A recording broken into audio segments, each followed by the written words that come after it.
नमस्कार दोस्तों, आप सभी मित्रों का स्काई स्पीक्स पर हार्दिक स्वागत है।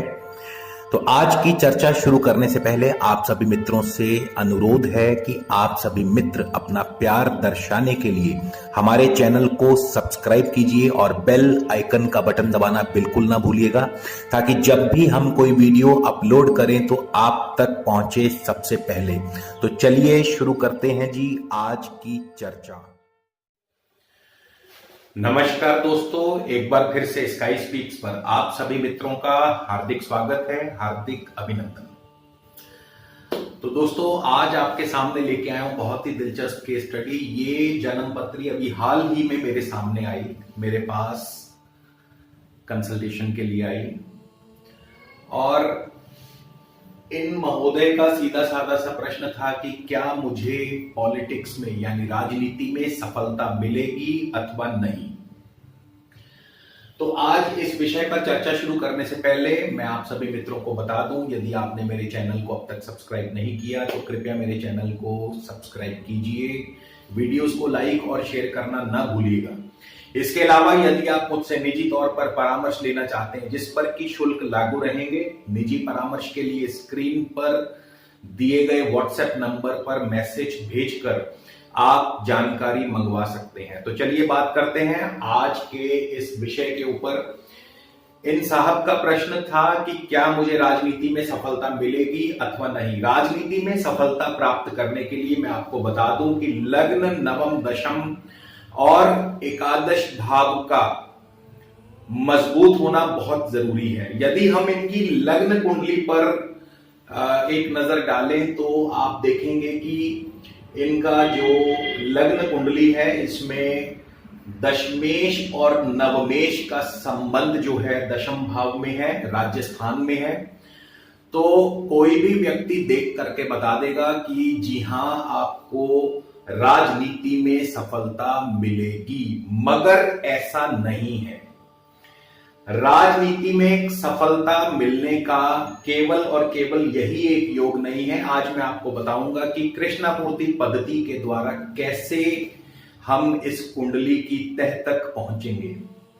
तो जैसा मैंने बताया कि राजनीति में सफलता प्राप्त करने के लिए लग्न, नवम, दशम और एकादश भाव का मजबूत होना बहुत जरूरी है। और इसके पीछे जो नियम कार्य करता है वो ये कि यदि लग्न, नवम, दशम और एकादश भाव के उप नक्षत्र स्वामी लग्न, द्वितीय, तृतीय, छठे, नवें, दसवें और 11वें भाव को किसी भी प्रकार से प्रदर्शित करें, सिग्निफाई करें, और साथ ही इनका संबंध बृहस्पति, मंगल, बुध अथवा शनि से हो, तो फिर ऐसा जातक राजनीति में बहुत अधिक सफलता प्राप्त करता है, राजनीति के उच्चतम शिखर तक पहुंचता है।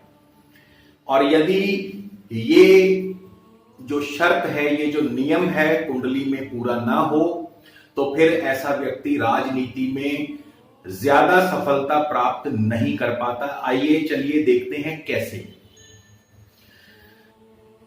क्यों लग्न भाव जो है इसका समावेश किया गया? क्योंकि लग्न स्वयं को दर्शाता है, राजनीति में स्वयं यानी अपने आप को दर्शाता है, इसके अलावा सेल्फ एफर्ट्स को दर्शाता है। द्वितीय भाव जो है वाक पटुता, किसी भी नेता के लिए उसके अंदर भाषा शक्ति यानी भाषण शक्ति का होना बहुत जरूरी है। उसकी स्पीच में दम होना चाहिए, उसकी वाणी दमदार होनी चाहिए। तृतीय भाव जो है पराक्रम को दर्शाता है यानी कर्मठता को दर्शाता है।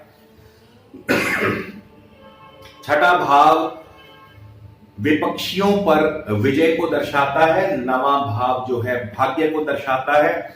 दशम स्थान प्रोग्रेस को, ऑनर को, डिग्निटी को दर्शाता है। और एकादश भाव जो है सभी प्रकार की सफलताओं का सूचक है। तो चलिए इन महोदय की जन्म पत्री में लग्न भाव के जो उप नक्षत्र स्वामी हैं वो सूर्य हैं। सूर्य आप देख सकते हैं दशम भाव में है। सूर्य नवम भाव के स्वामी भी हैं। सूर्य आगे मंगल के नक्षत्र में, मंगल द्वितीय भाव में है। मंगल 12वें भाव के स्वामी भी बनते हैं।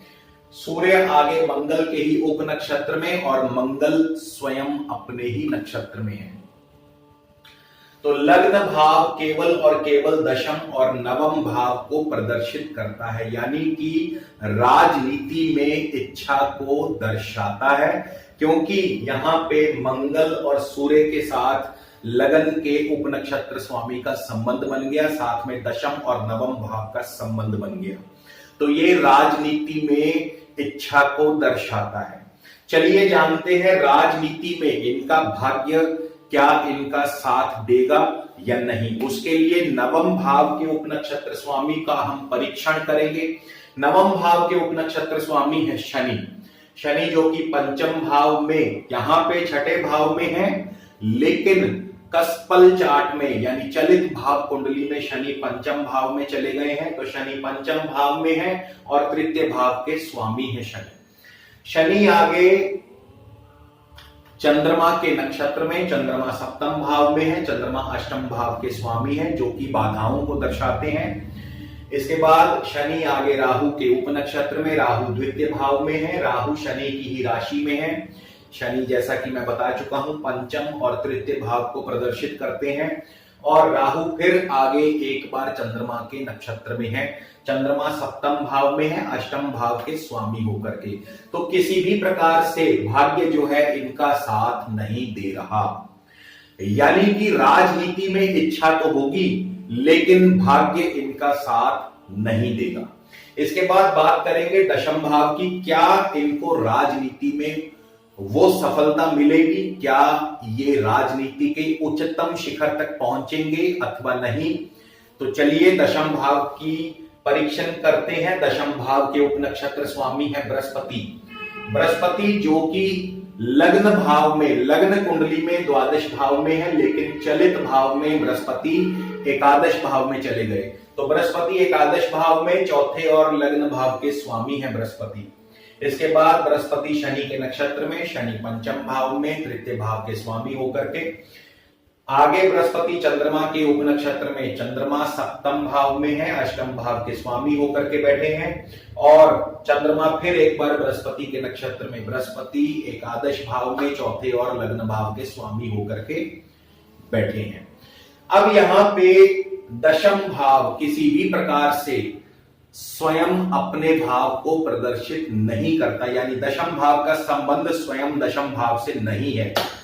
तो इसका अर्थ यह हुआ कि राजनीति में वो उच्चतम शिखर प्राप्त नहीं होगा जिसकी इन्हें आवश्यकता है। और अब इच्छा पूर्ति की बात करते हैं। तो क्या राजनीति में जो इनकी सफलता पाने की इच्छा है वो पूरी होगी अथवा नहीं। इसके लिए एकादश भाव का परीक्षण करेंगे। एकादश भाव के उप नक्षत्र स्वामी बुध हैं जो कि दशम भाव में है। बुध जो कि दशम भाव में है और आगे मंगल के नक्षत्र में, मंगल द्वितीय भाव में है, द्वादश भाव के स्वामी है मंगल। बुध राहु के उप नक्षत्र में, राहु द्वितीय भाव में, राहु शनि की राशि में, शनि पंचम और तृतीय भाव को प्रदर्शित करते हैं। और राहु आगे चंद्रमा के नक्षत्र में, चंद्रमा सप्तम और अष्टम भाव को प्रदर्शित करते हैं। तो 11वें भाव ने किसी भी तरह से, किसी भी प्रकार से स्वयं अपने यानी एकादश भाव को प्रदर्शित नहीं किया, यानी 11वें भाव का संबंध 11वें भाव से नहीं बना। हालांकि दशम भाव से अवश्य बना, लेकिन नेगेटिव हाउसेस 8th और 12th यानी अष्टम और द्वादश भाव भी बीच में आ रहे हैं, तो उतनी इच्छा या सफलता प्राप्त नहीं होगी जिनकी इन्हें आशा है। तो मैंने इनको यही बताया कि आप राजनीति में जा सकते हैं, आप राजनीति में अपना भाग्य आजमा सकते हैं, लेकिन आपको उतनी सफलता नहीं मिलेगी जितने की आप अपेक्षा करते हैं। तो दोस्तों, दशा अंतरदशा देखने का सवाल ही पैदा नहीं हुआ, क्योंकि कुंडली में लग्न नवम और दशम एकादश भाव जो हैं वो इतने ज्यादा मजबूत नहीं है राजनीति में सफलता पाने के लिए। हाँ, राजनीति में इच्छा पैदा करते हैं, इंटरेस्ट पैदा करते हैं, थोड़ी बहुत आजमाइश की जा सकती है, लेकिन उतनी सफलता नहीं मिलेगी। तो यदि आपको मेरा ये वीडियो दोस्तों पसंद आया हो, कृपया लाइक, शेयर और सब्सक्राइब करना ना भूलिएगा। अगले वीडियो में आपसे दोबारा जल्द मुलाकात होगी। तब तक के लिए नमस्कार, धन्यवाद।